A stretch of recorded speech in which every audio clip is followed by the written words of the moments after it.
So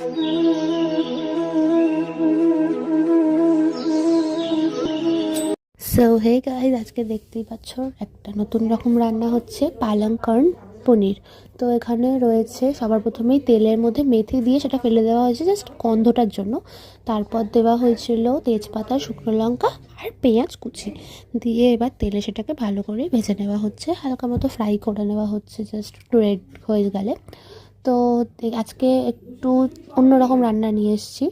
তো তারপর দিয়ে দেওয়া হলো এতে পেঁয়াজ, আদা, রসুন বাটা সব একসাথে দিয়ে দেওয়া হলো নুন, লঙ্কার গুঁড়ো, হলুদ গুঁড়ো, আর দেওয়া হয়েছে সামান্য পরিমাণ জিরে গুঁড়ো, আর দেওয়া হয়েছে চিনি। তো চিনি তো দিতেই হয়, সব রান্নাতেই লাগে, না হলে সেই স্বাদটা আসে না।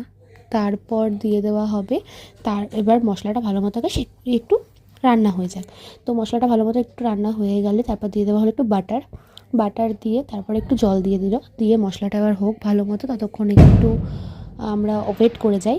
তো পালং কর্ন পনির ব্যাপারটা খুবই টেস্টি, মানে ধাবা স্টাইলে, তো দারুণ লাগে সবারই খেতে আশা করি।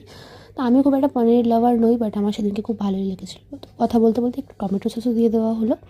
তো টমেটো সসটা দিলে একটু টেস্টটা ভালো হয় আর কি। তো তারপর দিয়ে দেওয়া হলো টক দই, যেটা ফেটিয়ে রাখা ছিল। আর তারপর এরপর দেওয়া হবে কাজু, কিশমিশ আর চারমগজ